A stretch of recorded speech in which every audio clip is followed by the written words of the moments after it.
Doctors ఏమంటున్నారా? కోమాలోనే ఉన్నారు పిన్ని. Home minister గారు వచ్చారు, డిప్యూటీ సీఎం గారు.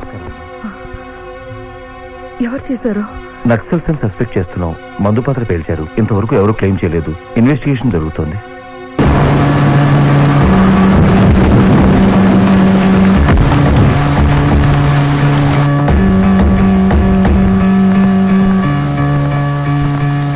డిప్యూటీ సీఎం గారు, హోమ్ మినిస్టర్ గారు, మా నాన్నగారు ఇచ్చిన పోస్టులు అవి, అందుకే అలా పిలిచాను. కావాలంటే ఇంక 2-3 సార్లు కూడా పిలుస్తాను. ఎందుకంటే రేపు ధను సీఎం అయిన తర్వాత మీకు ఈ పదవులు ఉండవు కదా. పదవుల గురించి వదిలేండి సార్. ఆ ధనుకి ఎవరు ఎదురొచ్చినా వాడు వదలడు. మీరు జైలుకి వెళ్ళే అవకాశం కూడా ఉంది. ఇది ఫ్యాక్ట్. నాకు మీ మీద అభిమానం ఉందండి. దానికన్నా ఎక్కువ నాన్నగారి మీద గౌరవం.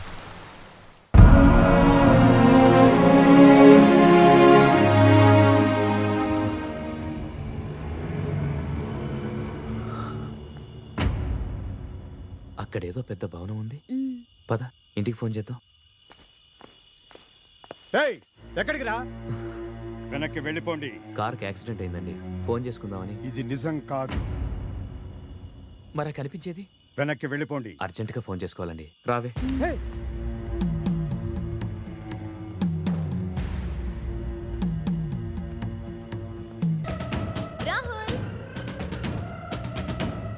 ఇక్కడికి ఎందుకు వచ్చావమ్మా?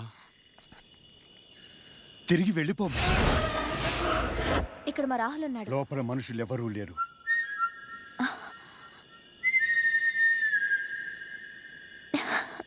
వెళ్ళొద్దమ్మా.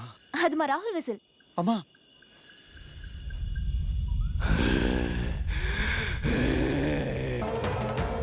ఎవరు?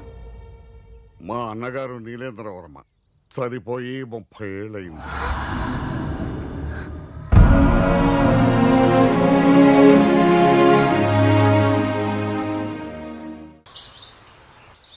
జీవితంలో ఏదో ఒక బెటర్మెంట్ అంటూ ఉండాలిరా. Unless you struggle you don't learn, and learning should last for ever. అంటే జీవితం అంతా స్ట్రగుల్ అయినా sir.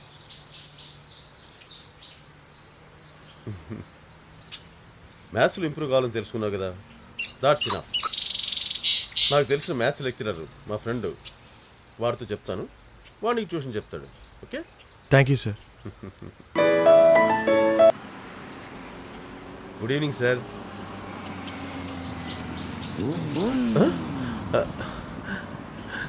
Thank you sir, thank you very much. ఏంటి సార్ సంగతి? నువ్వు స్టేట్ టీంలో సెలెక్ట్ అయ్యావు. Just got the news. ఇప్పుడే మన సెక్రటరీ గారు ఫోన్ చేశారు. I'm very happy. నువ్వు కోచింగ్ వెళ్ళడానికి రెడీగా ఉండాలి. నెక్స్ట్ మంత్ కోచింగ్ స్టార్ట్ అవుతుందట. ఓకే జోసఫ్, ఇక నేను బస్ క్యాచ్ చేయాలి, గోయింగ్ టు గుంటూరు. ఓకే, వచ్చాక మళ్ళీ కలుస్తాను. Sure, and have a safe journey sir.